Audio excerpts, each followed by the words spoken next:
This is Abby from Massachusetts, and you are listening to California Dreaming on the Orbital Jigsaw Network.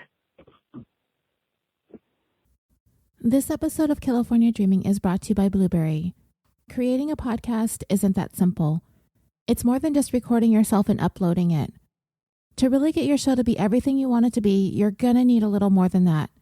You need easy, reliable hosting so your time can be spent creating your content, the most accurate download stats so you know if you're reaching the audience you're wanting to, and a web page that makes setting up totally easy on you and won't take up too much of your valuable time. And BLUBRRY offers all of this and more for hosts and aspiring hosts alike. Simple media hosting, a fully integrated WordPress website with their PowerPress sites. So if you already have a podcast or you've always dreamed about starting one, head over to www.orbitaljigsaw.com/dream to sign up, and the first month is on us. The BLUBRRY support team is available to walk you through the steps of migrating your show without losing any subscribers, or to help you get started in the process of launching your new show. With the first month for free, using promo code DREAM, you've got no more excuses. So, let's get started. I would like to take the time to thank everyone for continuing to support California Dreaming on social media by following us on Facebook, Instagram, and Twitter, as well as for those who have left reviews for the show on Apple Podcasts or whichever platform you listen to the show on, by spreading the word by recommending California Dreaming in listening groups, and of course for supporting us on Patreon as well. There are currently about 25 exclusive bonuses on Patreon, and for as little as $1 a month, you can gain access to almost all of them. This week, I'd like to thank Carrie B., California Penal Code 187, the podcast, Judith S., and Dean S. Thank you so much for your support. And if you would like to make a one-time donation to help the show with its production costs, you can do so through PayPal by using our email, californiapod@gmail.com. Thank you again so much. Dreamers, this week our story again takes place in Orange County. But I guess you could say this one's on the other side of the proverbial tracks from our last one, where the backdrop was swanky Newport Beach. There is another side of Orange County that is a little bit more working class than the community where Peter and QC Chadwick from episode 103 had once resided. No, this week our story takes us further north to the city of Santa Ana, which boasts a large immigrant population.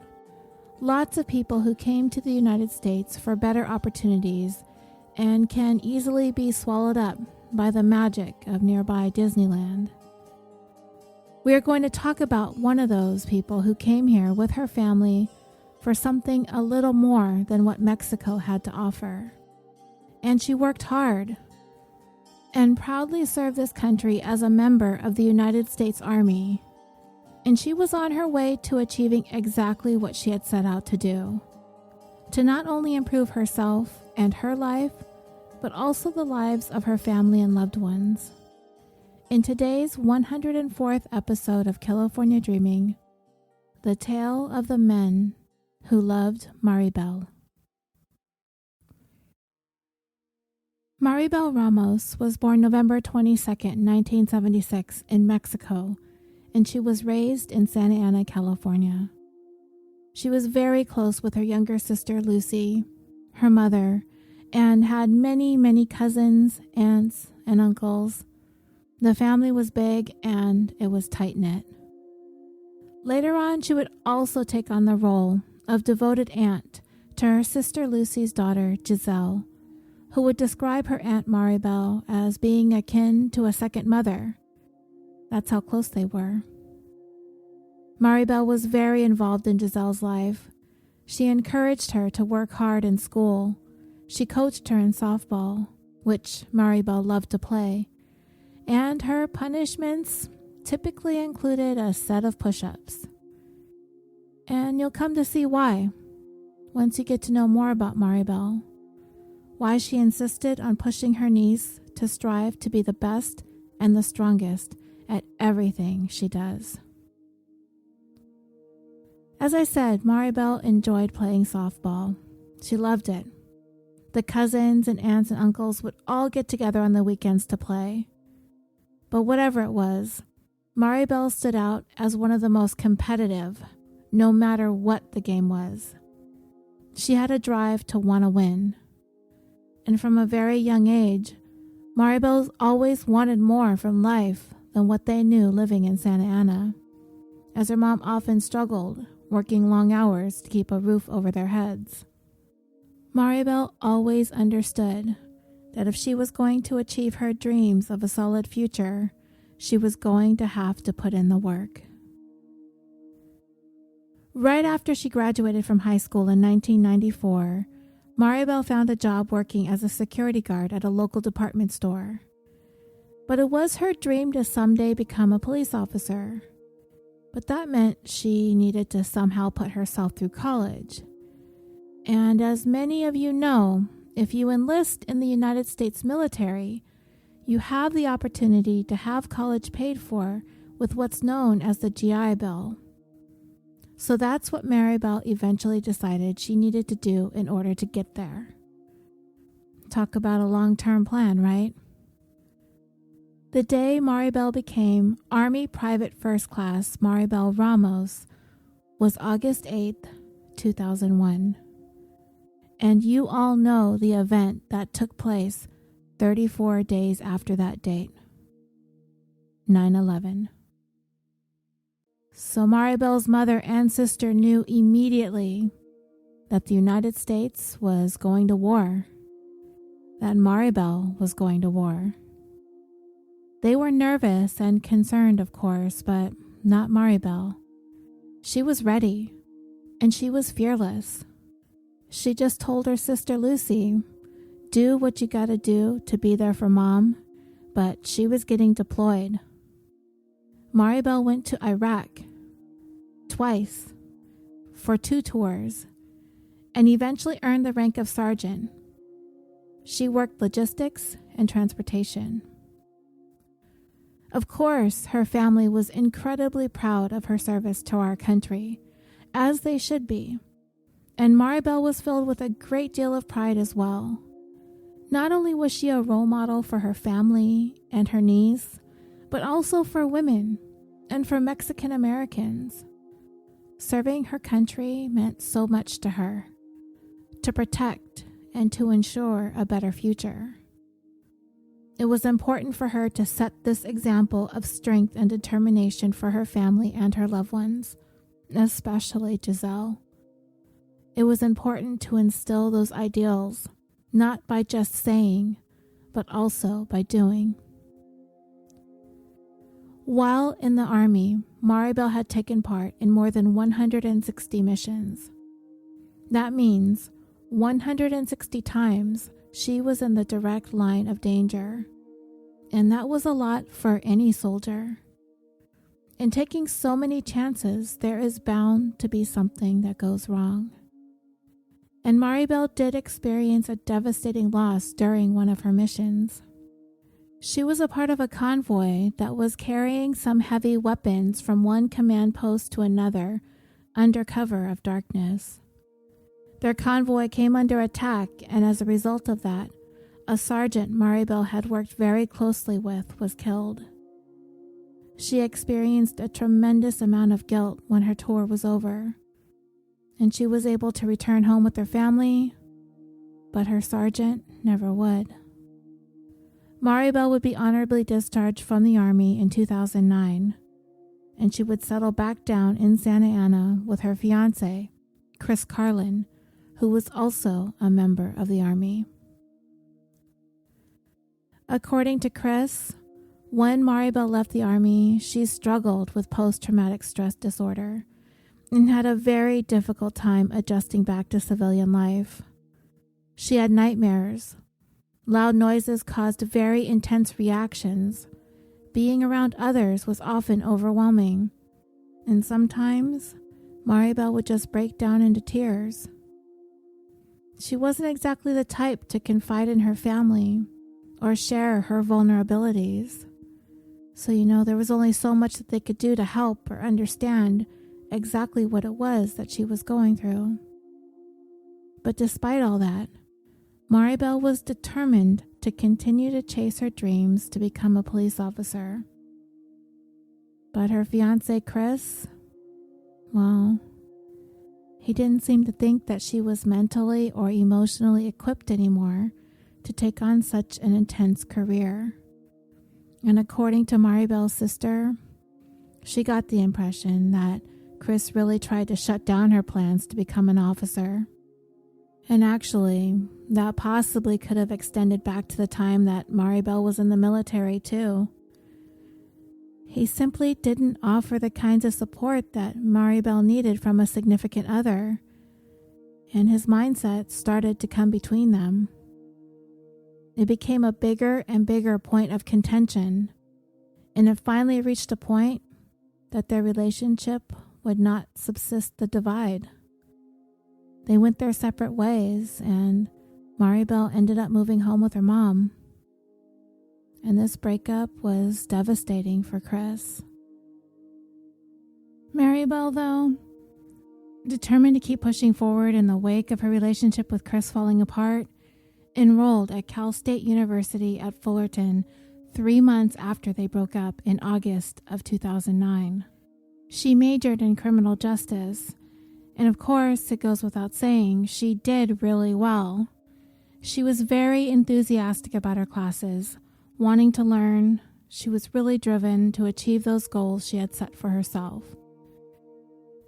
But life is weird, and it sometimes throws obstacles in your way, especially when you're working hard at picking yourself up from the previous one. Just a month after Maribel began the fall semester at Fullerton, she received the devastating news that her mom was sick, very sick. She was diagnosed with colon cancer, and the prognosis was not good. So now Maribel, coming off a difficult breakup, having literally just started a rigorous program at school, and now she's tasked with providing care for her ailing mother, who pretty much required around-the-clock attention. However, sadly, Maribel's mother's condition quickly deteriorated. She was finally placed in hospice care and passed away only 3 months after she was given the grim diagnosis. The death of Maribel and Lucy's mother, Giselle's grandmother, was an unbearable loss for the close-knit family. So Maribel, up to this point, she was 32 years old. She had 8 years in the Army under her belt. She had come home with struggles with PTSD. She went through a difficult breakup with her fiancé, and her mother passed away very suddenly. And she's taking on the added challenge of going to school to earn her 4-year degree in criminal justice. That's a lot, but true to form, she just kept soldiering forward. So you get the picture. Maribel is an incredibly strong soul. While she was attending Fullerton, she decided to join the Student Veterans Association. And there she was able to share with other veterans some of the things that she had continued to suffer through in the aftermath of combat. All the things associated with PTSD. Difficulty sleeping, recurring dreams, sensitivity to loud sounds, difficulty being around people, and flashbacks. At the VA, they talked through all that stuff, the things that many veterans face when integrating back into civilian life, working through it with your family and your loved ones who can often feel helpless to help you, living with PTSD, dealing with suicidal ideations, bouts with depression, and figuring out how to work through it and hopefully past it. But being in this class led to an additional complication. Another student who was a member of the student VA took a liking to Maribel, to a point where he would even be described as stalking her. And Maribel had made it clear that she was not interested in him. But the whole ordeal left Maribel feeling a certain level of anxiety about it. And that was the last thing she needed on top of everything else that she was dealing with in life, you know? We'll come back to this person giving her this trouble at the student VA a little bit later on in the story. Well, in the meantime, following Maribel's mother's death, she decided to rent an apartment, and she even adopted a small dog to keep her company since she was going to be living alone. And that's just about how the next 3 years went. Maribel focused on herself, school, her family, especially her niece. And all in all, things seemed to be going okay. But by March of 2012, Maribel decided it would be a good idea to find a roommate to live with. She had been living alone for a while by then. It could help with offsetting the cost of rent. So she went on Craigslist and placed an ad looking for someone to share a house. She described herself as a 35-year-old active female looking for a calm, mature, male roommate. Maribel's cousin kind of wondered why she specifically sought out a male. And he's not exactly wrong, you know. A lot of times women looking for roommates often specify that they would prefer a female, and that's understandable.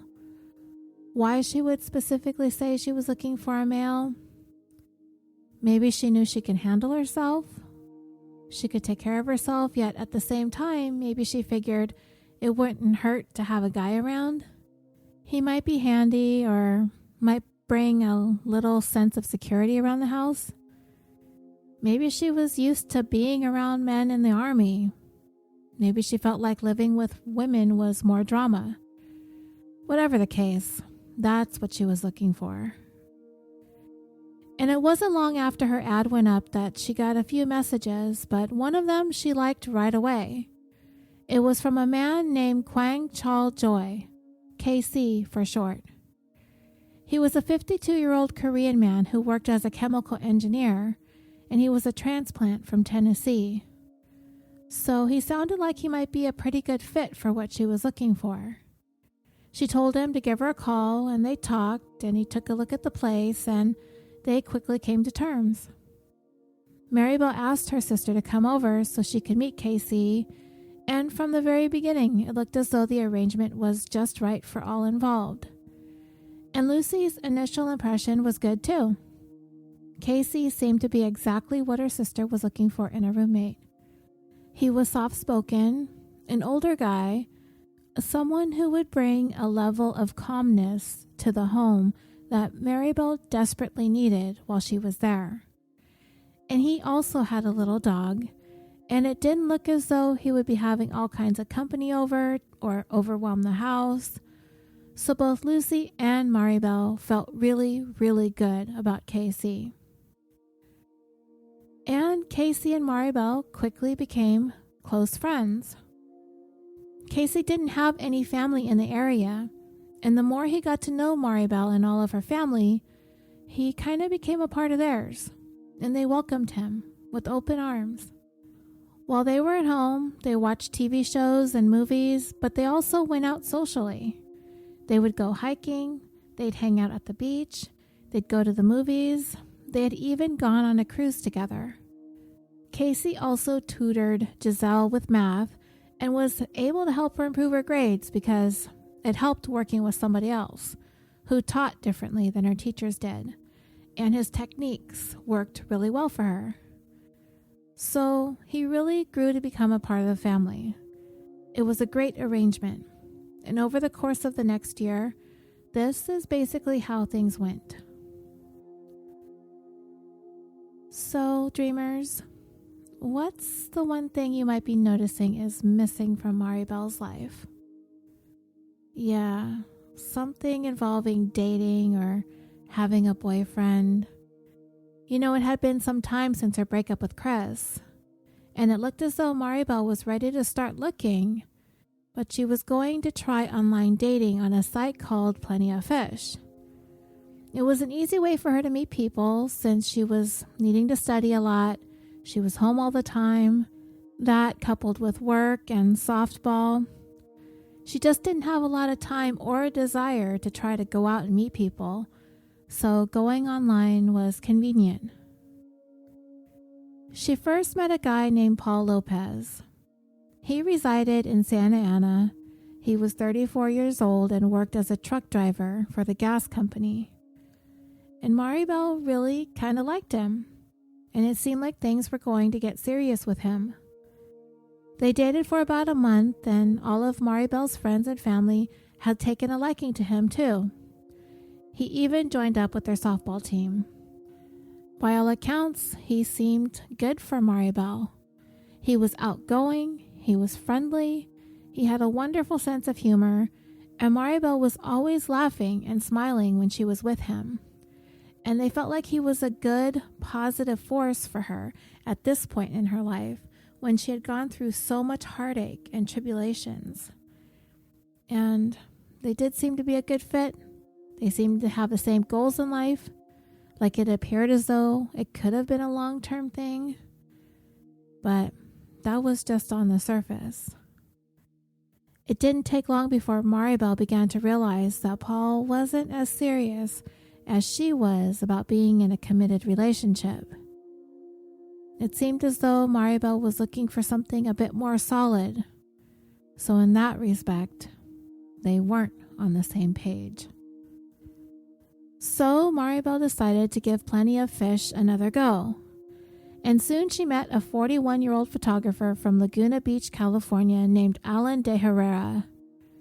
They talked online and then they talked on the phone, and they seemed to have a pretty decent connection.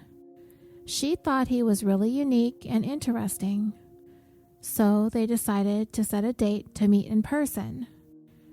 But while all of this was going on, Maribel's ex-fiancé, Chris, well, he had not really fully been able to move on from the relationship that they had once had. He had been reaching out, trying to reconnect, wanting to try to work things out. According to Maribel's sister Lucy, she was aware that Chris had never really fully lost hope that maybe they could sort through their differences, and that he had a strong desire to get back together. So it goes without saying, Maribel's love life, the online dating, the ex-fiancé, the stalker that she had, there was a lot going on as she's headed towards finishing up her degree at Cal State Fullerton. So, by May of 2013, Maribel was on the cusp of graduating with her criminal justice degree. Her niece Giselle was also coming off a very successful school year herself, and her aunt had come by to reward her with a monetary gift for her good grades that she had earned that academic year. When Giselle last saw her Aunt Maribel, her tia, that day she noticed that she had come from the hair salon and thought how beautiful she looked as she was getting ready to walk at graduation. Giselle said Maribel was beaming, just so excited to have finally reached this point in her plan to become a police officer. So when just a few days passed, and suddenly nobody was able to get a hold of Maribel, fear and worry immediately set in. Maribel was so well connected with everyone, of course with her sister and her niece, but also her softball team, her roommate of 18 months, Casey. I mean, she had gone someplace on May 2nd, and by Friday, May 3rd, when she had failed to come home, Casey, while not completely worried at first, he began making phone calls and asking if anyone had seen Maribel, because it was unusual for her to not come home for an entire night unless she had a planned trip. Then she would have let him know. Casey had apparently gotten up to make breakfast around 10:30 in the morning, and he went to try and see if she was awake. He discovered that she wasn't there. He tried texting Lucy, and he said something like, "Hey, it's Casey. Your sister didn't come home. Her light was left on, and her bedroom door was open." Well, Lucy's initial reaction to this message was that this is really strange because She didn't think it was any of Casey's business where Maribel was or what he was doing, or that she didn't come home. She was her own person. Lucy knew that she was actively dating. She was preparing to graduate. I mean, she was like, come on, just never mind what Maribel's doing. Just don't worry about it. You don't have to know where she is every single minute of every single day.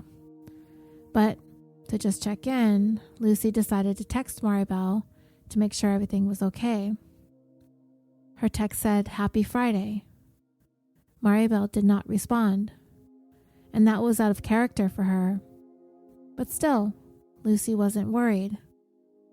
This was her sister, her soldier, soon-to-be police officer. Lucy never worried about Maribel, especially after she was home safe on American soil. But Casey, he wasn't deterred by Lucy's suggestion that he forget about it because he was genuinely worried. 10 minutes later or so after he texted Lucy, he decided to call police, and he let Lucy know after he did it that he contacted law enforcement. I don't believe from the recording that I heard of this phone call that he made was to 911, but rather he called the City of Orange Police Department. In his call, he specified that this is not an emergency. I have a roommate, she's 36 years old, and she didn't come home last night. But come Friday evening, that was their dedicated softball night, and it was a thing that Maribel never missed. But that night, she never showed up. And this was like seriously one of her favorite things to do, and she never ever just blew it off. If anything, if something came up or she couldn't make it, she would for sure call. But until that day, she never missed a game, and she hadn't contacted anyone. Maribel's cousin on the team tried calling her cell phone a couple times, but his call was being sent straight to voicemail. Maribel's teammates immediately began calling around, starting with Casey, her roommate, to check and see if she was home.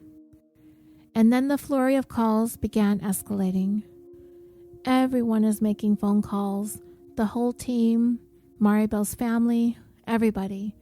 And they began blowing up her sister's phone too. And then soon, a flood of calls came from the teammates and from Lucy to 911. And then they all began to descend upon Maribel's house. As it did not seem Casey's initial call to the non-emergency number prompted any action on the part of law enforcement, as he himself said it wasn't an emergency. And it wasn't treated as one because she was an adult, and it hadn't even been a full day, at least to anyone's knowledge, that she had been gone. So when police arrived at the house the evening of Friday, May 3rd, they knocked on the door. Nobody was home. They peered inside the windows, and it didn't seem like anybody was there, and everything was locked, but it was clear that there was a light on in one of the bedrooms. Upon finally gaining entry by force, the apartment was dark for the most part, but as they made their way down the hallway towards Maribel's room and saw that her light was on and found that her door was open, and all of that seemed really strange since nobody was there. It did not appear that any type of struggle took place anywhere in the home. Nothing was knocked down, nothing was broken, no furniture was overturned. But in addition to Maribel being missing, also gone was her cell phone, her keys, and her identification cards. Her sister, Lucy, in somewhat of a daze, she too made her way over to Maribel's apartment, driving over there filled with anxiety and fear as to what, if anything, she would come to find when she arrived. Thoughts continued swirling through her mind, trying to make sense of what was actually happening. I've never been through an experience like this, but we've all had those moments where we are dealing with something that is so unimaginable that we can't seem to wrap our minds around what is really going on. Like we begin to ask ourselves, is this some sort of weird dream? And when am I going to wake up from this? Imagine trying to drive in that confused and jumbled state of mind.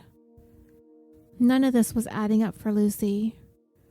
She and her sister, they communicated every day. And the fact that Maribel hadn't responded to any of her texts and calls, which were going straight to voicemail, she's freaking out. She thought when she walked into Maribel's apartment that she was going to find her in her room dead. So she's thinking the worst. But when she got there, there was nothing. Maribel wasn't there at all. She found her room to be in somewhat of a slovenly state. Her bed wasn't made and it was really messed up. And that just isn't like her. She's Army through and through. She always made her bed. And she just wasn't there. At some point, Casey Joy appeared at the scene, some hours after investigators had arrived at the apartment that he shared with Maribel, and they were still there on the premises. Lucy tried confronting him while he was speaking to police officers, demanding to know if he knew where Maribel was. He was explaining to officers that he's Maribel's roommate and he had called police earlier in the day to file a missing persons report, and he was extremely concerned because this was totally out of character for her just to go off the grid like this. He also explained that it was unusual for her to not come home or to be out of touch like this, that it was normal for both of them to touch base with one another, to let each other know if and when they will be home or if they're planning to be out overnight so they can lock up and go to bed. So because the last person believed to have seen Maribel was Casey, they asked him to come down to the police station to answer more questions there, which he readily agreed to go. He explained that they had been roommates for more than a year and that they had become very well acquainted, that they had become very good friends, and for her to go missing without communication was not typical. To investigators, their initial impression of Casey was one of cooperativeness. He expressed his worries that something must be wrong in order for her to not come home for this amount of time without letting him know, and he reiterated, unless she had plans to be on a vacation or something like that, she was never gone overnight, much less this amount of time, without at least contacting someone. Casey knew that Maribel was dating, and he suggested to investigators that the only thing he could think of is that she had gone out, possibly on a date, and didn't come back. So that is the direction the initial investigation was about to go. The following day, on Saturday, May 4th, Lucy decided to use the power of social media to begin spreading the word about Maribel's disappearance, doing everything that she could to get her sister's name and face out there to as many people as possible. She included a photo of Maribel and implored anyone who comes across this page, if you know anything, if you have any information about where Maribel might be, please get in touch with her through Facebook. The family began sharing and posting on their personal pages, wanting to also spread the word to as many people as possible, as quickly as possible. And Lucy, she is already feeling it deep down to her core that this is not going to end well. She thought the worst from the moment she realized Maribel was missing and had little to no hope that there was going to be a miracle happy ending. She just felt it. The detective initially assigned to the case, Joey Ramirez, with the City of Orange Police Department, also had a bad feeling about this from the get-go. There often is hope that maybe something impromptu happened. Maybe Maribel got caught up with some friends or someone she was seeing. Maybe her phone died or she misplaced it and had been unable to get in touch. But from what Maribel's family and friends had been telling Detective Ramirez, she wouldn't have allowed them to worry like this. She would have been there for her softball game. She would have especially been there for Giselle. There's no way she'd ignore her niece's calls and texts like this. Not a chance. So investigators very soon ascertained that it didn't look like, if Maribel left on her own volition, that it was going to be for very long. Her car was still parked at the apartment. She did take her phone and her keys and her ID, but she didn't take a handbag. And she didn't take anything for overnight either, like her toothbrush. That was still in her bathroom. So once word started going around via social media that Maribel was missing, people started coming forward who knew her in some capacity. All of her family, her classmates and friends from Cal State Fullerton, and her roommate KC, they all banded together wanting to do what they could to help in the search. Flyers were printed both in Spanish and in English, and they started talking to the media. Giselle, who was 14 years old at the time that Maribel went missing, also joined in. She passed out flyers, and unlike her mom, Lucy, she was pretty convinced that they were going to find her Tia. But she was really the only one who held on to that innocent optimism. Investigators could see that there was no activity on Maribel's phone. Her bank accounts had not been accessed, and nobody who knew her had heard anything from her. So they're thinking this isn't going to end well, based on their experience. But they did their part as far as making contact with all the local law enforcement agencies, not only in Orange County, but in neighboring counties as well, such as Los Angeles, Riverside, San Diego, and beyond. The ending might not be what they had hoped for, but they needed to get this resolved quickly, because they really needed to nail down a place to begin their investigation from. They needed to know Maribel's last known whereabouts. What was the last known place Maribel had been seen? Who were the last known people she had spoken to? Who was the last person to have seen her? Is there any surveillance video that exists that can help track Maribel's final movements? Once they were able to determine that, then they would have a definitive starting point and can work their way out from there. There was still the hope that Maribel was just held up somewhere for some reason. So investigators, having the knowledge that Maribel had also been scheduled to speak at an upcoming event, knowing it was a thing that was very important to her, just like the softball game, but this even more so. So they waited for that event to come and go, and Maribel still didn't show. Then they knew, and the urgency escalated, and the hopes diminished. Law enforcement had Maribel's information forwarded to all the agencies, so if she popped up in any hospital, any jail, if she had any kind of contact with any type of law enforcement in California, they were going to be immediately notified. The local media also began reporting on Maribel's disappearance, helping to get her face and her name out so the public was aware.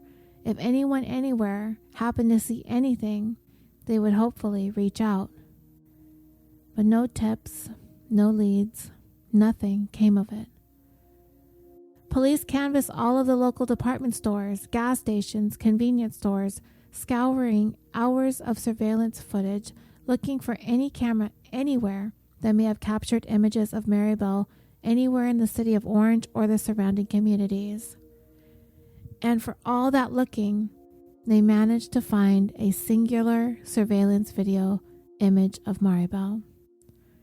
It was taken by the camera outside the offices of the apartment building where she and Casey resided.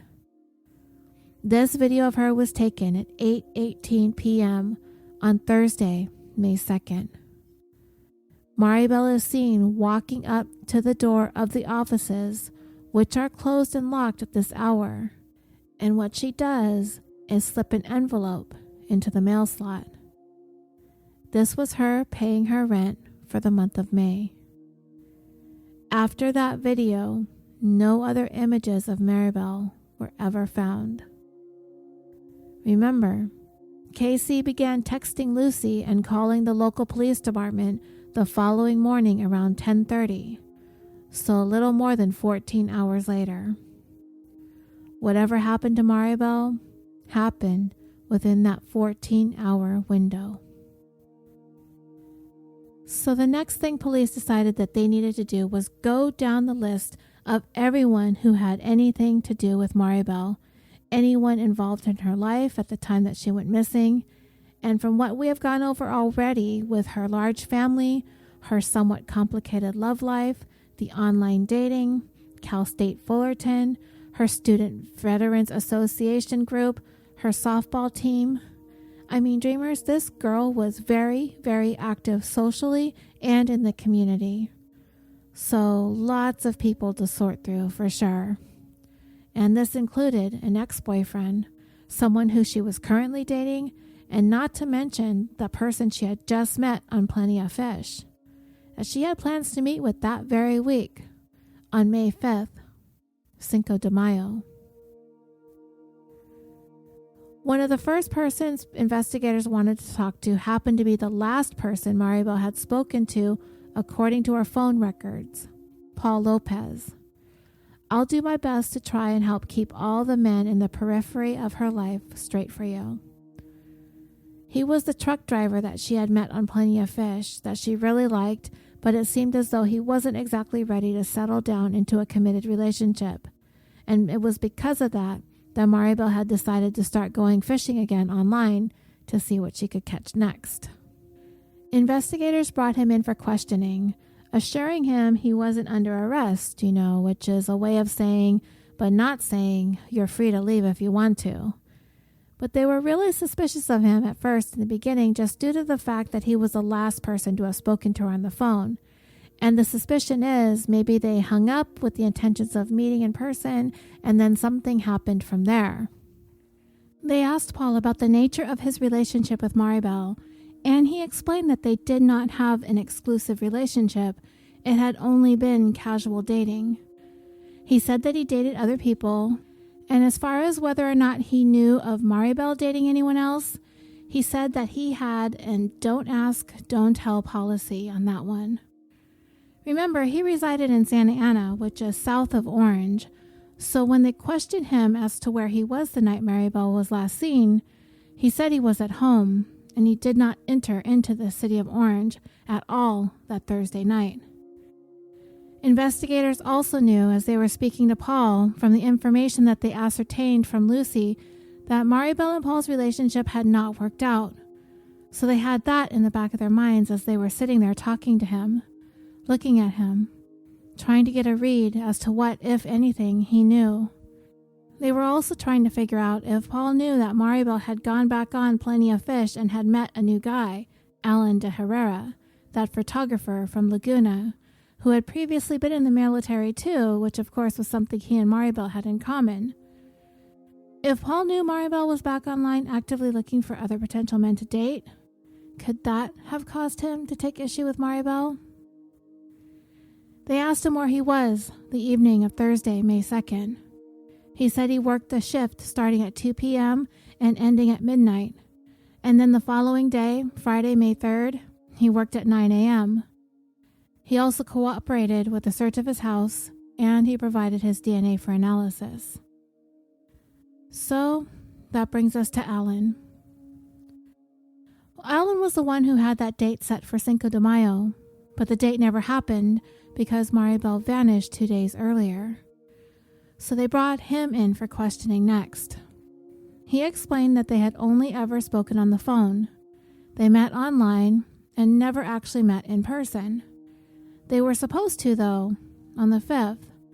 And investigators were pressing him pretty hard. I mean, these are the usual suspects, right? Meeting virtual strangers online.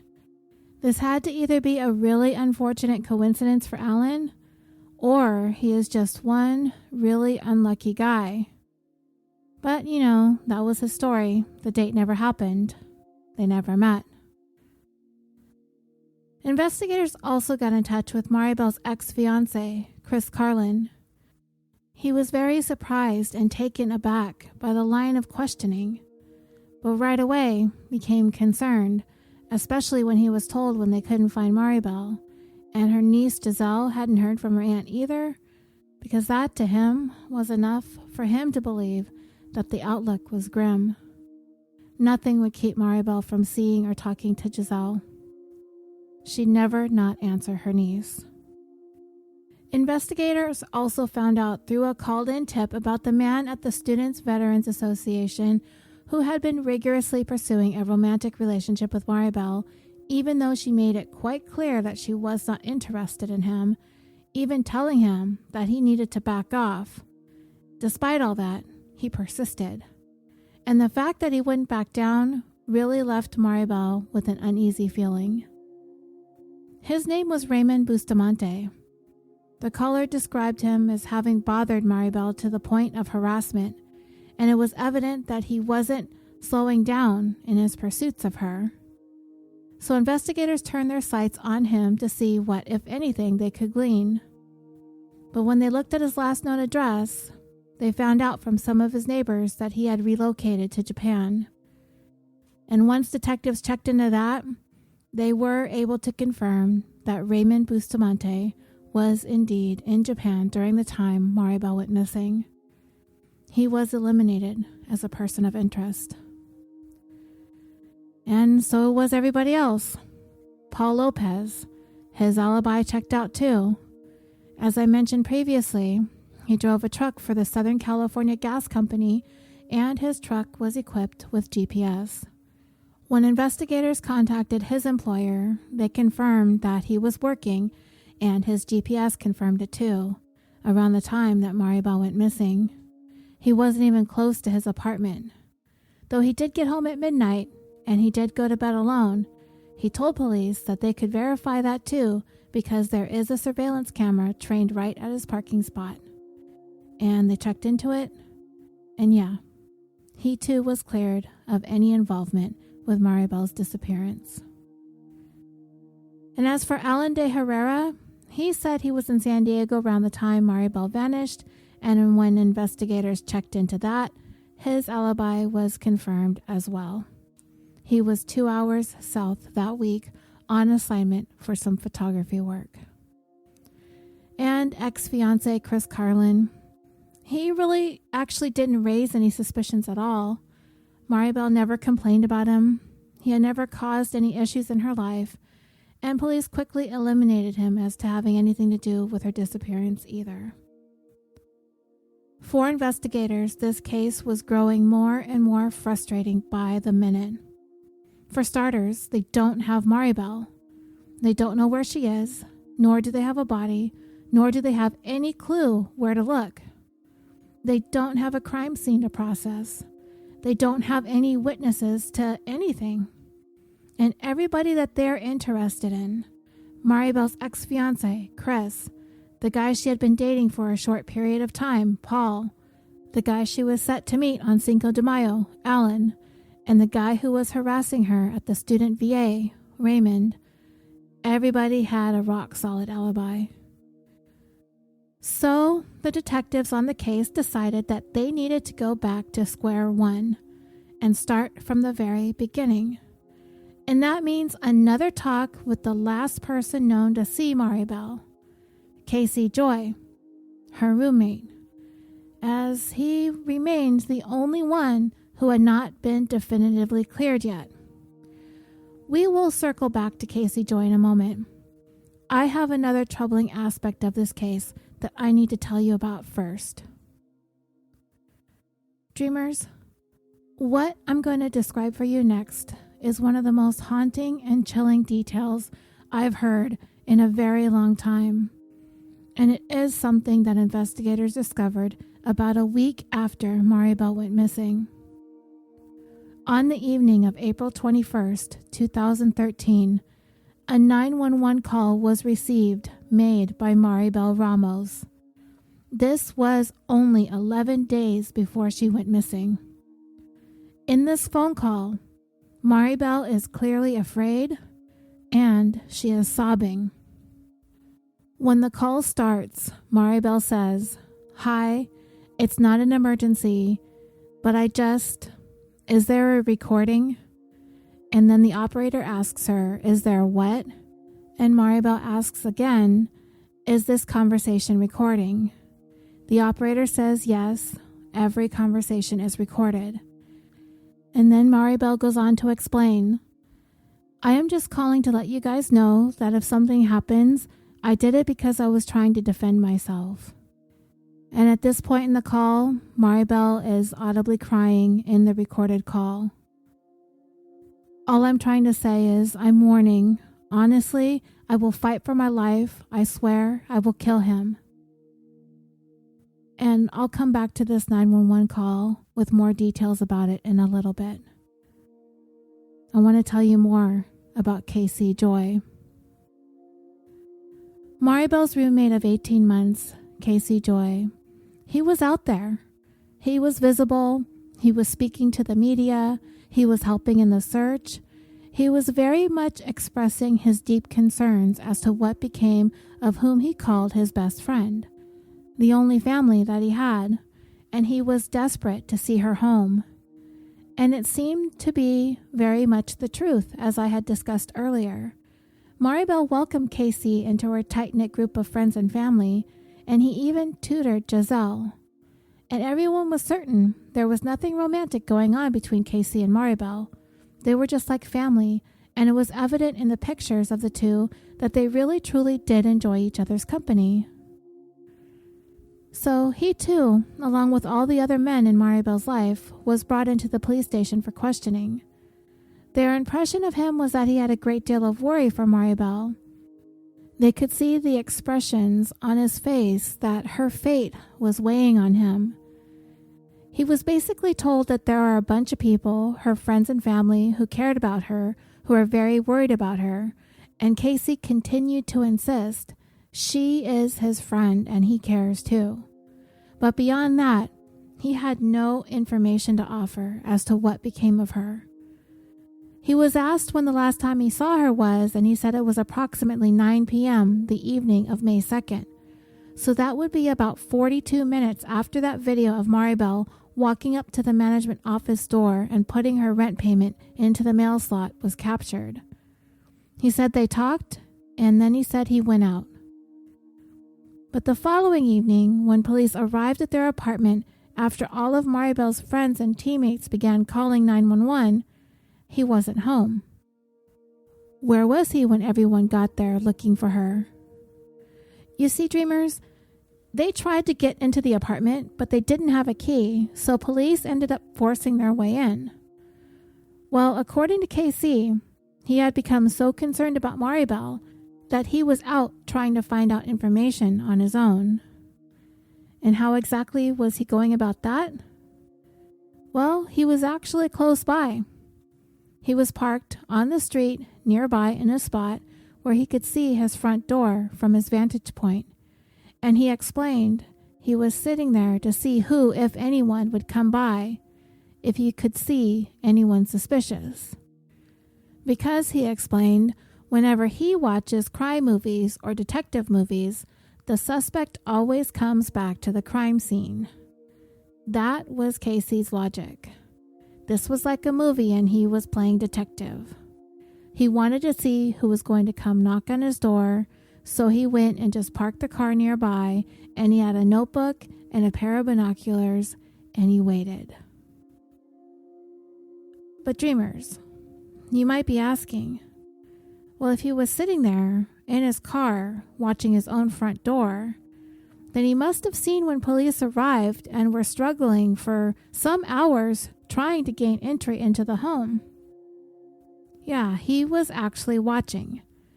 But he didn't get out of his car to help the investigation along by offering to unlock the door or letting anyone in. No, he didn't. And what's more, as Casey is sitting there explaining how he's playing amateur detective with his binoculars, investigators are looking him up and down, and it became pretty obvious that Casey had scratches on both his arms, as well as scratches that are oriented in a downward motion starting at the top of his forehead near the hairline all the way down to his bra line. So they asked him, "What's up with all these scratches?" "Well," he said, "we go to the park all the time. They go near the pond and they pick up fishing lines. You go there all the time, there are fishing lines." And you can hear in the interview that detectives questioning him are dubious. "Those are from fishing lines?" Casey chuckled and said, No, let me explain.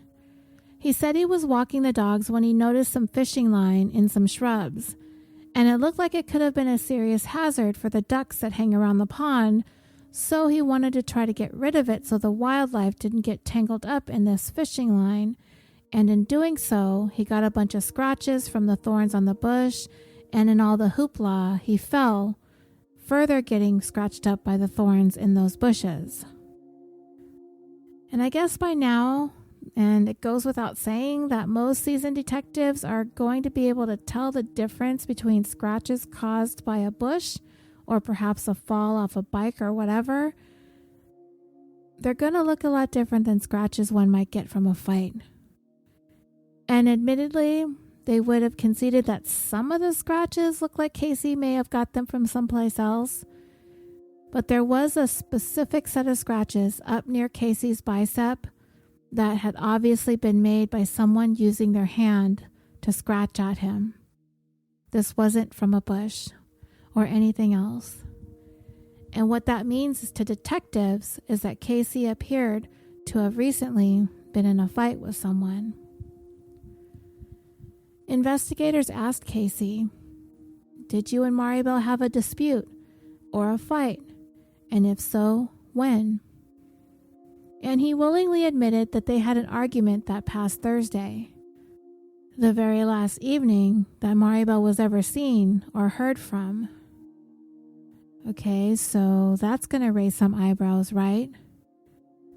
But Casey is being forthcoming. But at the same time, if he had this fight with Maribel, then he probably knows that there are people that she could have turned around and called and texted to tell them about it. So he probably felt like it was in his best interest to bring it up. So detectives asked him, what was the fight about? What occurred? Casey started off by saying that he was supposed to move out. The truth was, Maribel demanded that he move out. Casey suddenly lost his job and was living on unemployment benefits, and by the beginning of May, he had no money for his portion of the rent. Was he downplaying the magnitude of the disagreement? Yeah, from the interview, it kind of sounded like it. But with this little bit of information that there had been a dispute between Maribel and Casey, and it was over money, it had investigators wondering and worrying, because this was a pretty big red flag in their book. And to add to the detective's suspicions, they were also soon made aware of that 911 call that we discussed a few minutes ago. Now, I read you some of the transcript of what Maribel said to the operator in the call. What she was essentially doing was putting it on the record that she was, in fact, in fear for her life. She had reason to believe that her life was in some kind of danger, and her reasons for calling 911 was to put the fact that she was possibly going to be in a position where she was going to be made to utilize deadly force in defending herself. She was preemptively letting somebody know, which is why she wanted it to be confirmed that her call was being recorded. So what does this tell us, dreamers? Well, it can be a number of things. It gives us somewhat of an insight into Maribel's state of mind at the time that she made the call. When she first began her call, she had herself together. But as she went on, describing that if she had to, she would probably kill somebody to defend herself, she started crying. Nobody knew Maribel to have ever been one to have ever shown any fear. She was their soldier. She was tough. So if and when the time came for her family to have been made aware of this call, and for them to hear her cries, it could have been nothing short of heartbreaking. Just absolutely heartbreaking. I even wonder if Maribel ever showed her family, friends, and loved ones her vulnerable side like she did in that call, because it really didn't sound like it. Because she was their rock. She was everything in that family. But something very, very serious was breaking her down. What was it? All those years of war and combat, but it was something right here in her own life, so close to her, that is driving her to tears. This had to be bad. And while making that phone call to 911, Maribel did provide the name of the person who she feared. She said, his full name is Kwang Chol Joy, her own roommate. And as detectives sat in that interview room with Casey, they had already known about this call, and they knew police had been dispatched to their apartment prompted by that call. So they questioned him about it, kind of in a roundabout way, asking, now weren't the police out to your house recently because you guys had an argument? Casey began to explain that they had been drinking a lot that evening, and she started hitting him, telling him that she didn't like him, that she wasn't attracted to him. But in his mind, she was having too much to drink and she misinterpreted the situation, and he was trying to calm her down and trying to assure Maribel that they were having a really great time that evening. What's your problem? Well, dreamers, there was a problem. And it was a problem Maribel had shared with at least some of her family, possibly some of her friends. That Casey had expressed a desire to go beyond their roommate/friendship relationship and pursue a romantic one. And Casey himself even spoke directly to Maribel's sister Lucy about his feelings.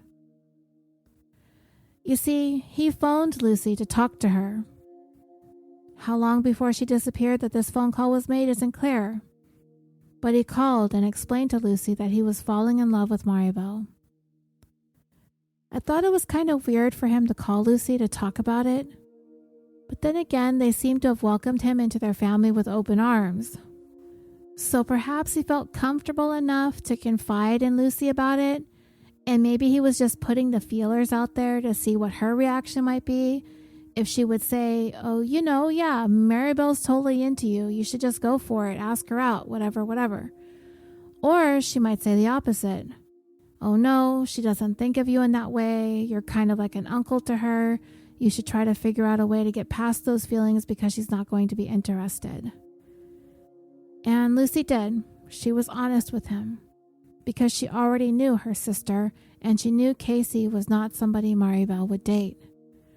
She also knew it was going to be weird and awkward from that point forward, but she tried to be nice about it, telling him, you're a really good guy. There's somebody out there for you, but she was pretty sure Maribel wasn't the one. So on top of the disputes over money, this information just adds another complicated layer to the relationship between Maribel and Casey. So now police knew when speaking to Casey that the situation had been escalating from that point forward. From the time Maribel made it clear that she wanted to have nothing to do with him romantically, to the time that she demanded that he move out of the home due to failure to pay rent, it wasn't a jump for detectives to see where this was headed. Because now, Maribel is missing. Despite the fact that Casey is seemingly being pretty cooperative, he didn't invoke his rights to an attorney. He willingly turned over anything police wanted to collect from inside the apartment, and he seemed willing to talk and was open and candid. It didn't shake the feeling that investigators had in speaking to him, that there was much more going on with Casey Joy than he was letting on. But for now, he would be free to go once his interview was over. Okay, so what do we have so far here with Maribel's 53-year-old roommate? We know that he was the last person to see Maribel before she went missing. We know that sometime leading up to her disappearance, he made it clear, at least to Lucy, and from the sounds of what she told investigators, Maribel was aware that Casey's feelings towards her was crossing the boundaries of friendship, which made her feel at the very least uncomfortable. She was known to have told him he was too old for her, and it is believed that following being told that Casey had some form of cosmetic procedures done, but to what extent, I'm not sure. Perhaps to smooth out his skin, his wrinkle lines, stuff like that. And all of this was done ostensibly to try to make himself more appealing to Maribel. And he had been known to be open about it, that he underwent all this work for her. And it was known that Casey spent about $12,000 on this cosmetic work. But it didn't pay off. Maribel still wasn't interested in him.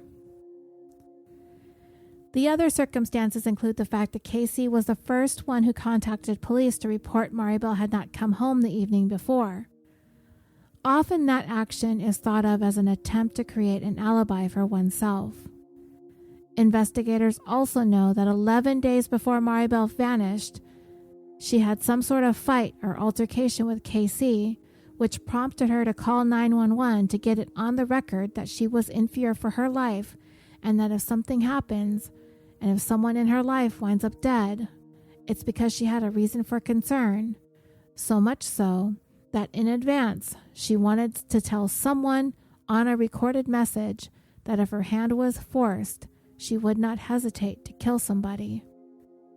And she followed that up with naming Casey Joy as the person she felt posed a danger to her. Investigators also have the information received from Maribel's various family members and friends who have said Casey developed a crush on Maribel, and his feelings went unrequited. And they had the scratches on Casey's face and arms that appeared to have been made by someone's hands, not consistent with getting in a tussle with a thorny bush. And they have Casey's own admission that he in fact hindered the investigation by sitting in his car across the street from the apartment that he shared with Maribel and watched as police struggled to gain entry into their home, finally having to force their way in. The circumstantial evidence is adding up, but it still wasn't quite enough to reach beyond a reasonable doubt. They needed Maribel's body. How in the world are they going to figure out where to start looking for that? Well, they're going to put KC under 24-hour surveillance, at least for a little while. So for several days, undercover officers followed KC as he went over to the local library to use the computers because he did not have one of his own, and the computer he used was Maribel's and it had been confiscated by police, and his cell phone had been confiscated too. Now I want to stop here for just a second because even though this is much too late and much too after the fact, don't you guys see a bunch of warning signs that you wish would have been picked up on way back when Maribel first started looking for a roommate? First off, she put her post on Craigslist. Nothing against Craigslist. Everything I've ever found on the site was on the up and up and always worked well for me. But I think Casey just should have been looked into more. I think she needed to ask more questions and get more explanations for things. Because all she knew was he was from out of state. He had no local family or friends. He obviously had no place to stay and no resources really to seek out a place of his own. She couldn't contact anybody to get references. And now we're learning he doesn't even have a computer. And he's supposedly a chemical engineer, so he must be highly educated. And this is 2012, and he's only 53 years old, working in that field and has no computer. And then if he had said he had no family and friends, and then there's nobody to call to ask questions or check up on him or get some references, I mean, I know we're looking at this in hindsight, but just for future reference, you don't need to be a math genius to see when things don't add up. And it's a good thing too, because I am terrible at math. Anyway, for several days, undercover detectives followed Casey around as he went to the library to use the public computers. And they were going to try to get a good view of what he's looking up by lingering around in the background, trying to peer over his shoulder, but they just can't get close enough without drawing attention to themselves to see what websites he's visiting. Though they were able to see him make one Google search where he typed in, "Can a cell phone be tracked once it's turned off?" And that's pretty suspect. But they're going to need to get more than that. more than just glances and snapshots of what Casey was doing. They needed to watch every move that he was making on that computer. So what they did do was something pretty techy, so I'll try to dumb it down as much as possible. Not for you, but for me, because I know my dreamers are a bunch of smarty pants. So the detectives are going to set up a little post across the street in an office building near the library. And what they're going to be able to do is utilize the internet connection at the same time that Casey logs into the computer that he's choosing at the library, and they're going to be able to gain access to what he's doing while he's doing it. And they have specialized software programs that basically mirrors every single one of Casey's keystrokes and mouse clicks in real time. And for this, they would also need a search warrant, which they obtained. So, as Casey types, investigators are watching. On Google, he typed in, "How long does it take for a human body to decay?" And that was it. That was the moment that investigators were certain that Casey Joy was good for this murder. But the reality was they still had nothing to prove a crime had been committed. Casey's next computer search took him to Maribel's missing Facebook page. And as he's scrolling around, there is a post about an awareness walk that is planned for Saturday, May 18th, a little more than 2 weeks after Maribel went missing. And it's happening at a place called Peters Canyon, which is located in the city of Orange, but parts of it expand into the neighboring city of Tustin. It's a place that's popular with hikers, cyclists, and horseback riders. So next, Casey looked up the address of Peters Canyon, and then he takes that information and enters it into the Google search bar on Maps. And then, once the canyon comes up on Maps, Casey suddenly began to zoom in on an isolated area about 8 miles or 13 kilometers away from the location of the awareness walk called Modjeska Canyon. And he's not just zooming in on the general area. Casey went to the satellite view and zoomed in on a tree. And investigators are watching him make the zoom in on Maps, and they're all thinking the same thing. Damn, he just showed us where Maribel's body is located. That spot where Casey was looking, there was nothing that anyone had ever alluded to in their talks with Casey. That location had never been brought up in any aspect of the investigation. It had not been discussed by police or by the media. There is no reason this location should have stood out to Casey independent of his own internet search. The first time this tree was ever introduced into the equation was the moment Casey zoomed in on it on Google Maps.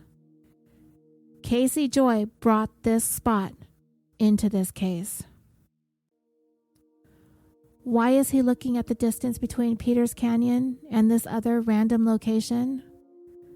Well, because the awareness walk isn't just a walk, it's a search. And Casey was curious.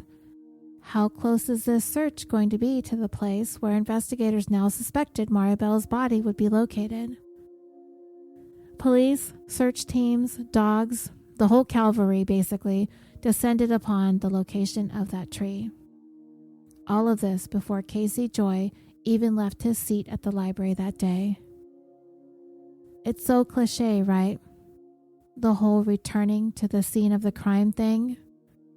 Just now, a killer doesn't actually have to physically go there. He or she can just go to Google, click and zoom, and voila, back at the scene from behind the anonymity of a keyboard. So investigators made their way out to that tree. None of the hiking or cycling paths even go out there, so it's super remote. So, getting directions over the radio from their colleagues who've got the Maps location pulled up in front of them, searchers try their best to be guided exactly to the location Casey was looking at. He had first zoomed in on a nearby intersection, and then his search scrolled towards that tree. So that's what they're working off of. And they did manage to locate that tree a little further off towards some barbed wire fences, and it wasn't long before they were able to detect the odor of decomposition. As they scanned the area, they soon realized that not too much further from where they stood, it was clear that there was a disturbed patch of ground that looked like a grave. They really didn't need any verification. They knew that they'd found her. Investigators tailing Casey at the library confronted him there and asked him if he could come back down to the station for more questioning. What Casey did not know was this would be the last time. Not because when they were done that he was going to be free to go. I mean, he even asked if he could get a ride back to the library when they were finished. They weren't going to tell them that they found Maribel. No, that would for sure cause him to shut down and lawyer up. They wanted one last shot to get the truth from him. And they told him, "We think you know. Deep down in your heart, you know." But Casey stuck to his story, continuing to insist that he had no information about Maribel's whereabouts or what happened to her, and as her best friend, he is just as concerned as everyone else. So they told him he was free to go, but he really wasn't. Once he stepped outside the interview room, Casey Joy was taken into custody, and he was charged with Maribel's murder. And while he was being booked, his possessions were taken into custody, and among the things he had on him were Maribel's military identification and her army dog tags. This guy actually had the audacity to steal her military dog tags and wear them. Doesn't that just send chills down your spine? 1 year after Maribel's death, Casey Joy went on trial for her murder. And this is how the state laid out its case, and I'm going to try to just get through it pretty quickly. They hit hard first with that damning 911 call made by Maribel on the evening of April 21st, 2013, getting it on the record that she was in fear of the worst from Casey, a man who had fallen in love with Maribel, but the feeling was far from mutual. That night, according to the full recording of her call, he had made advances towards her, and when she rejected him, she felt as though he was going to hurt her or do harm to her, and she was scared for her life. Casey had told her that he held a black belt in martial arts, and that was enough to instill enough fear in her for her to call 911 that she was prepared to use deadly force if she had to defend her life. When a police officer arrived at the apartment, the situation appeared to be diffused when Casey assured the officer that he intended to move out by the end of April, which was 9 days away. But then, about 10 days later, on May 2nd, Maribel texted Paul Lopez, the guy that she had been casually seeing, and told him that Casey was still fighting with her because he still hadn't paid the rent for April. So Paul decided to call her instead of texting, and when he did so, he could clearly hear Casey in the background continuing to argue with Maribel, and he described her sounding afraid. Maribel then put the phone on speaker so Paul could listen, and he heard Maribel tell Casey that she was going to kick him out the next day, but whatever Casey's response was on the other end, Paul could not discern because it was too garbled for him to make out what Casey was saying because it was in the background. Maribel got back on the phone with Paul, and she told him that she would see him the next evening for their Friday night softball game. And at that point, they hung up. Paul did try to message Maribel a number of times that night, but he never heard back from her. And the following day, he tried to call her several times, and she still never got back. So that evening of the 3rd, when Maribel failed to show up for the softball game, Paul, along with the others on the team, went over to her house, but their knocks went unanswered. But they could see that her bedroom light was left on. Thinking that she might be injured or incapacitated in her room, they began calling police, and for the next several hours, they tried to get their hands on a key to her apartment so they could get in, but eventually, police decided to force their way in. And it was later on that they found out Casey was sitting right there across the street watching the whole thing. From the time the police arrived at the apartment that he shared with Maribel, all the time they spent trying to get a key to get in, to the time that they finally got in. And what he ended up doing was calling a police dispatcher and explaining that he didn't want to go to his apartment while police were on the premises. An officer finally approached Casey as he sat in his car and asked him why didn't he come over to help, and he said he thought something was seriously wrong. Casey told one of Maribel's cousins that he saw her leave the apartment with a guy, but when they pressed him for more details, he ignored them. Inside the apartment, there were no obvious signs of a fight or a struggle, but they did find bloodstains located on the sleeves of a pair of pajamas that belonged to Maribel that someone had neatly folded and tucked away in Maribel's closet. Maribel's vehicle was located in its usual parking spot, but missing were her car keys, her identification, a coin purse, and her cell phone. Casey willingly came to the police station that same evening to be interviewed. And it was during that initial interview that Casey revealed that he was watching their apartment from across the street using a pair of binoculars while he was hiding in the back seat. He watched as police arrived. It was also during this interview that detectives made note of the various scratches on Casey's arms and face, and it was clear that the large scratch on his face that went from his hairline to his brow was very recent. According to court documents, Casey also had several scratches and a puncture wound on his left arm. He had scratches on the inside of his right wrist, a scratch on the left side of his neck, and 4 parallel scratches on his right tricep.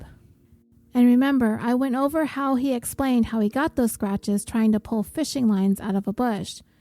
But he also said that the scratch near his eyes was caused by the $12,000 in cosmetic surgery that he had done to try to undo some of his 53 years, and he said that it was Maribel's idea that he get the work done, which sounds kind of stupid to me, because why the hell would she care what Casey does, right?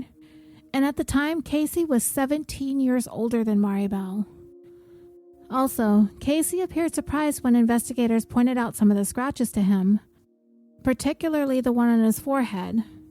He had been asked if he had scratches on his legs, and he said that he didn't, but they again pointed out that scratches were visible, and he brushed them off, saying that it must have happened when he fell. So clearly Casey didn't look in any mirror any time between May 2nd and May 3rd. So yeah, it's pretty easy to know that you have visible scratches, and how do I know this? Well, I'm not going to pin all of this on Fred, but you know sometimes when your animals jump on you or they dig their claws in, there's been some times when the dogs have tried climbing up on my shoulder. I think that they would like to be perched on top of my head if they could. And in doing so, they step on my shoulder and on my chest, on my neck, and then I won't really look in the mirror till much later, like when I go to shower or something, and then I see all these scratches on my skin. And I would have never otherwise known that they were there. So Casey went into that interview not knowing that he was all scratched up. Casey told investigators that he was the one who purchased all of the groceries for the house, that he helped pay other expenses, but at the time, his only source of income was that he was collecting unemployment. So a guy on unemployment, a limited income, and no job goes and gets $12,000 in cosmetic surgery, and he wants us to believe he did so because Maribel suggested it? Yeah, I don't think so. I mean, if she knew he was on unemployment, which she likely did because they were close friends at one point, would she really tell him to do something like that when he's obviously got limited financial resources and she depends on him to pay part of the rent? Yeah, not buying it. Also in his interview, Casey admitted that he did have a romantic interest in Maribel and that she rejected him. He also indicated that he had promised to purchase Maribel a new car because he was expecting a settlement from a former employer. But to me, that sounds like an attempt to try and smooth things over with her. And he also made the claim that they had made each other mutual beneficiaries in their last will and testaments. And that doesn't make sense to me either, because Maribel had lots of family and her niece, who she loved very much as if she was her own child. So there's no way that I'm going to believe that Maribel made KC her beneficiary. He also admitted that he and Maribel had an argument on the night of May 2nd, and the argument stemmed from his promise to move out by April 30th. He had told that to the responding officers prompted by Maribel's 911 call, and Maribel expected him to be gone. And his story for the rest of the night was this. They argued that he was aware that Maribel had put their fight on speakerphone for Paul Lopez to listen in on, but following that, Maribel went into her room. The last time Casey saw her, she was wearing gray polka-dotted pajamas, and those were the ones that I mentioned earlier that had blood on them and were folded and placed back into her closet. At that point, Casey said he went out, and when he came back about an hour later, Maribel was gone, and he left again because he said he was frustrated. And when he returned again, he found Maribel's bedroom light on, and her door was open, and her small coin purse, keys, and cell phone were gone. From there, Casey said Maribel actively dated lots of men, and in his words, always had dates lined up. But he did call police the following morning around 10:30 to report Maribel missing. From that point, Casey remained a suspect, but they really couldn't do anything until they found Maribel's body. Meanwhile, Casey's external hard drive had been confiscated, and at some point following his interview, he asked for it back. They questioned him and were like, "How do you use it without a computer?" And he said he used the computers at the library, and that he was doing what he could to help in the search for Maribel, and that's when they decided to surveil him and his library activities. On May 16th, 2013, that is when Casey made all those incriminating Google searches while detectives were watching him remotely in real time from across the street with that software. It was there when they saw him type "How long does it take a human body to decay?" into the search bar, and he visited Maribel's missing Facebook page. From there, he cleared his browser history, and then they watched him do that map search going from the location of the awareness walk into Peters Canyon, and then he switched over to the satellite view where he could specifically look at landmarks nearby, and that's when he zoomed in on that tree, which according to the court documents was near the intersection of Santiago Canyon Road and Jackson Ranch Road, not too far from the walk. Casey then cleared his search history again. Detectives went to that area and were able to find Maribel's body in less than an hour. She was in that shallow grave. The upper portion of her body was still covered with rocks and debris, but some of her hair had been pulled out. Her legs were sticking out of the ground, but her feet were missing, and it would later be determined that this damage to her body was caused by animal activity. Maribel's cause of death could not be determined. Casey Joy was arrested the next day, and that's when they found him with her dog tags and her military ID. For their part, the defense was able to point to the lack of evidence that actually linked Casey to Maribel's disappearance and subsequent murder.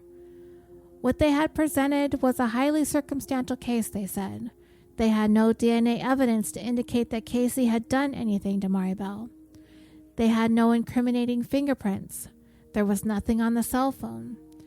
And not to mention any solid forensic evidence linking Casey to Maribel's murder or to the location where Maribel was ultimately discovered. And they didn't even know how she was killed, if there was a weapon. Maybe Maribel had a weapon. Maybe this was an accident. What exactly are we looking at here? But what they did have was everything leading up to Maribel's murder, right up to those computer searches conducted by Casey himself, which led investigators straight to the body. All of that circumstantial stuff was enough for the jury to convict Casey Joy of second-degree murder. After the verdict, Casey did an interview and he was asked if he was dangerous, and he said, "Me? I am the perfect, most honest guy there is, the most trustworthy. I am a gentleman."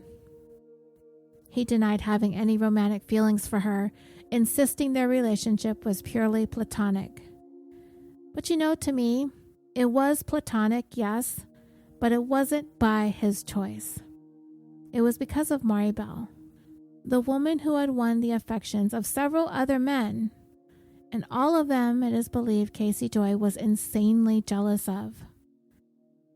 She rebuffed Casey's advances. He denied ever telling Lucy he was in love with her sister. And how is it he explained away the incriminating computer searches that led investigators exactly to her body? He said it wasn't him. It was the investigators messing with the computer who had remote access to what he was doing that conducted that search. In other words, the police department had orchestrated some sort of frame-up in their attempts to pin Maribel's murder on him. And he's convinced if he had access to the types of resources such as O.J. Simpson, if he had been able to assemble a team of top attorneys and investigators, he would have never been convicted. And Casey was challenged on that contention. The issue at hand isn't the fact that he's not guilty, but rather he didn't have any money. And Casey said, money talks.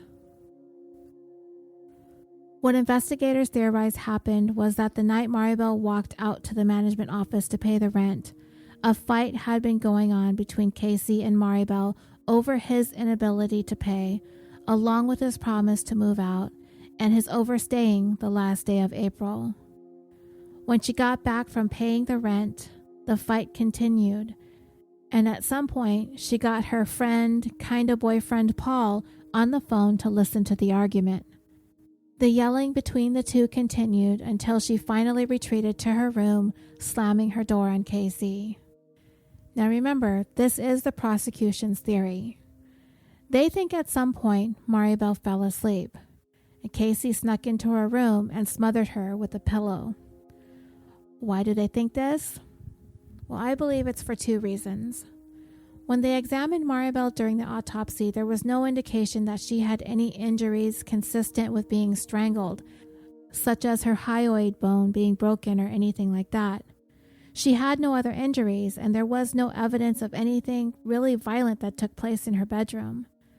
Her bed was messy, and she did have a bit of blood on the sleeves of her pajamas, though I'm not clear if it was her blood or Casey's. But they did have those scratches on his arms and on his biceps, and it is believed that she inflicted those scratches as he smothered her. Then he drove her down to that remote location in Peters Canyon where he buried her under some rocks and debris. And he came home, and the following morning he put a plan into motion to cover up what he had done.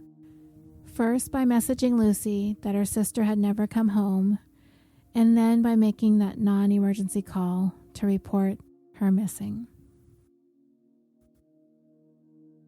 24 days after Maribel was so violently ripped from this world by a once trusted friend, more than 10,000 students from California State University at Fullerton graduated, and one of them graduated posthumously.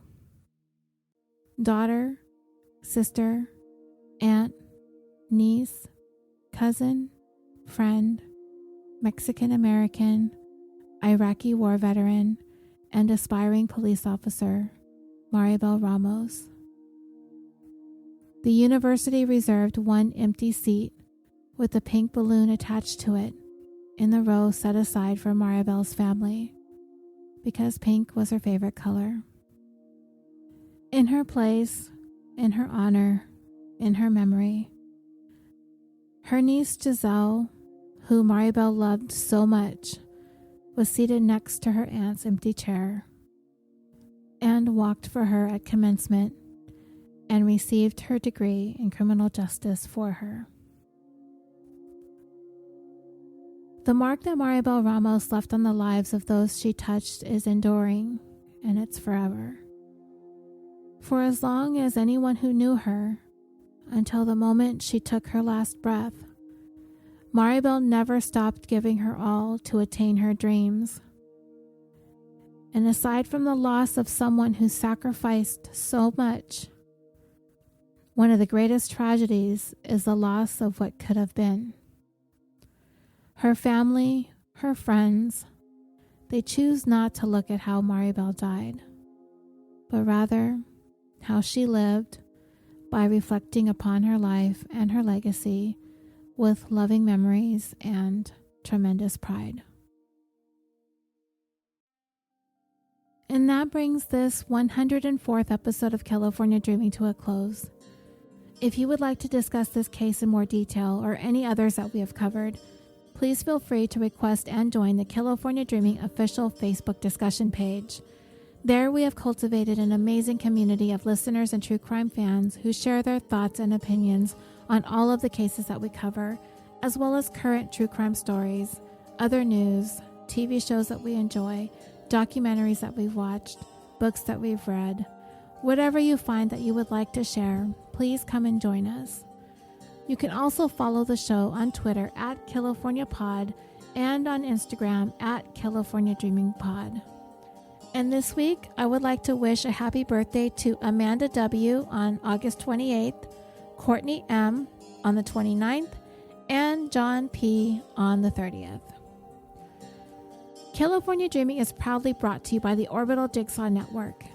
We are a podcast production company located in Los Angeles, California, with the mission to create some of the best podcasts to listen to consistently improve upon our current roster of shows, to develop new content that appeals to people all over the world, and to provide a thriving community for listeners and podcasters alike. So please visit us at www.orbitaljigsaw.com. Thank you again so much for listening. I am your host, Roseanne, and until next time, sweet dreams.